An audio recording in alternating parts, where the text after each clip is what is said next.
Well, today is Friday, August 29th, 2008. I'd like to talk about two historic events that have happened the past 24 hours. The first was last night when I watched live on television the historic address that Barack Obama gave in his acceptance speech at the Democratic National Convention in the stadium in Denver. I found it a most impressive speech for his wit and insight.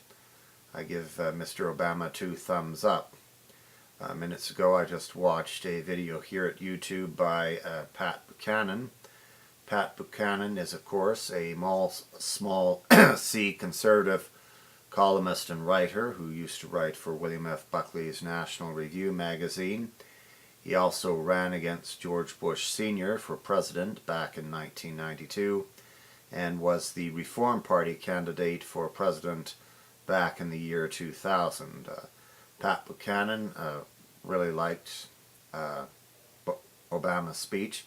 What I found interesting about Mr. Buchanan's remarks was that Pat Buchanan said he had listened to Jack Kennedy's speech in convention. He'd listened to Ronald Reagan's speech in convention, and he even heard General Douglas MacArthur speak at a national convention.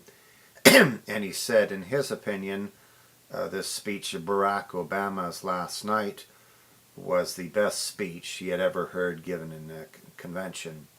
What Buchanan also said, which was also interesting, was that the fact that Barack Obama, unlike these other individuals, wrote his own speech.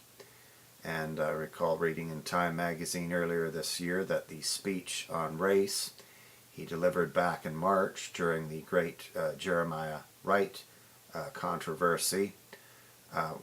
Time magazine also noted he also wrote himself, and apparently I have read elsewhere that Barack Obama writes his own speeches, and I have followed quite a number of Barack Obama's speeches, even his policy speeches here at YouTube.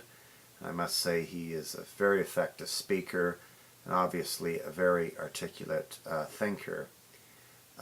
In his wit and style and method of analysis, I find he very much resembles two politicians whose lives I have greatly read and studied, the life of John F. Kennedy and, of course, the life of British Prime Minister Sir Winston Churchill.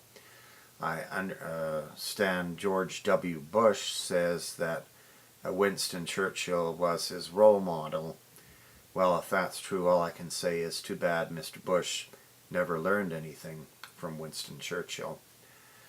Moving on to the second historic thing was Arizona Senators John McCain's selection of Alaska Governor Sarah Palin as his vice presidential running mate.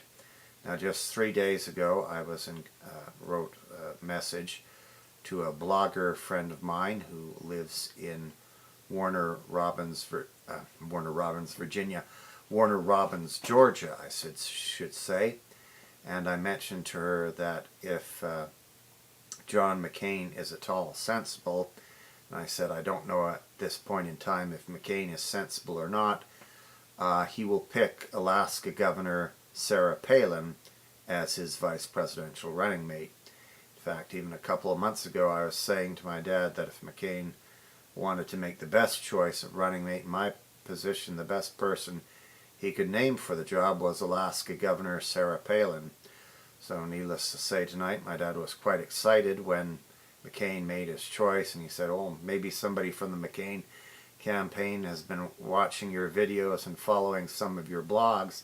And he said, because after all the other experts I've listened to, none of them even considered Sarah Palin as the candidate for vice president. He says, so you obviously came ahead of the so-called experts. So anyhow, my dad's quite pleased about that a selection I said McCain should make for vice president, McCain did indeed do.